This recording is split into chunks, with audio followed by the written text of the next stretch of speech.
என்னை ஆட்கொண்டவரும் நான் செவிக்கிறவருமான ஆண்டவராகிய இயேசு கிறிஸ்துவின் நாமத்தினாலே அன்பினல் வாழ்த்துக்கள்.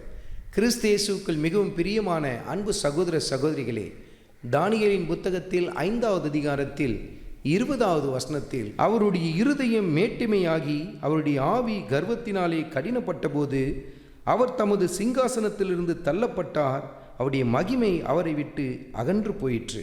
நேபுகாத்நேச்சார் என்கிற பாபிலோனிய ராஜாவை குறித்து இந்த இடத்தில் எழுதப்பட்டிருக்கிறது. அவன் ஒரு காலகட்டத்தில் எப்படிப்பட்ட மனநிலைக்கு நேராய் கடந்து போனான்? அவன் இருதயம் மேட்டிமை அடைந்தது, ஆவி கர்வம் கொள்ள ஆரம்பித்தது என்று சொல்லி வசனத்தில் எழுதப்பட்டிருக்கிறது. அதனால் என்ன நடந்தது? கர்த்தர் அவனை தள்ளிவிட்டார்.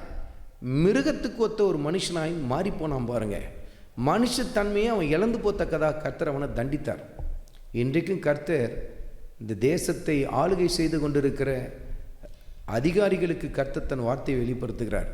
இன்றைக்கி நீங்கள் நினைக்கலாம், எங்களை யாரும் எதுவும் செய்ய முடியாது, எங்களை யாரும் அசைக்க முடியாது, எங்கள் கரங்களில் தான் இந்த தேசமே இருக்குதுன்னு சொல்லிட்டு ரொம்ப இருமாப்பாக மனமேட்டிமையாக பேசி கொண்டிருக்கலாம். சரித்திரத்தெல்லாம் கொஞ்சம் திருப்பி பாருங்கள். ஒட்டுமொத்த உலகத்தையும் ஆளுகை செய்த பாபிலோனிய சாம்ராஜ்யம் ஒரே இரவிலே கர்த்தர் அதை கவிழ்த்து போட்டார் பாருங்க. ஒரே இரவில் அது கவிழ்க்கப்பட்டது. உடன்தானே மேதிய பெர்ஷிய சாம்ராஜ்யம் ஸ்தாபிக்கப்பட்டது. ஒரு உலகத்தையே ஆளுகை செய்த ஒரு சாம்ராஜ்யத்தையே ஆண்டவர் இயேசு கிறிஸ்து ஒரு சனப்பொழுதில் கவிழ்த்து போடுவார் என்று சொன்னால், இன்றைக்கு உங்கள் நிலைமை என்னவாக இருக்கும் என்பதை நிதானித்து பாருங்கள். ஆண்டவர் இயேசு கிறிஸ்துக்கு விரோதமாக இன்றைக்கு பல அரசியல் தலைவர்கள், அதிகாரிகள் பேசுவதும் எழுதுவதும் என்று சொல்லி மிக இருமாப்பு கொண்டு மனமேட்டிமை நிறைந்தவர்களாய் காணப்பட்டு கொண்டிருக்கிறார்கள். குமாரன் கோபம் கொள்வதற்கு முன்பாக அவரை முத்தம் செய்யுங்கள், அவருடைய பாதத்தை தழுவிக்கொள்ளுங்கள் என்று சொல்லி வேத வாக்கியங்கள் சொல்லுகிறது. அருமையான மகனே, அருமையான மகளே, ஆண்டவர் இயேசு கிறிஸ்து நீடிய தயவுள்ளவர், கிருபையுள்ளவர். அந்த கிருபை வற்றி போவதற்கு முன்பாக மனம் திரும்பி விடுங்கள், அவருடைய பாதத்திலே மண்டியிட்டு விடுங்கள்.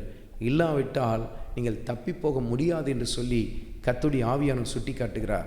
ஆண்டவர் இயேசு கிறிஸ்துவை பின்பற்றி போகிற அருமையான கர்த்தருடைய பிள்ளைகளே, இப்படிப்பட்டவர்களுடைய மனமேட்டுமையான பேச்சுகள், அவர்கள் வாயிலிருந்து புறப்பட்டு வருகிற கொடூரமான காரியங்களெல்லாம் கண்டு நம்ம பயந்து போயிடக்கூடாது. தொடர்ந்து நம்ம ஆண்டவருக்காக ஊழியம் செய்ய வேண்டும். தொடர்ந்து கர்த்தருடைய வார்த்தையை பிரசங்கித்து கொண்டே இருக்க வேண்டும். சுவிசேஷத்தை எல்லா இடங்களிலும் பரவச் செய்து கொண்டே இருக்க வேண்டும். நம் ஆண்டவர் இயேசு கிறிஸ்து அதி சீக்கிரமாய் வர இருக்கிறார். ஆண்டவராகிய இயேசு கிறிஸ்துவின் கிருபை உங்கள் அனைவரோடும் கூட இருப்பதாக. ஆமென்.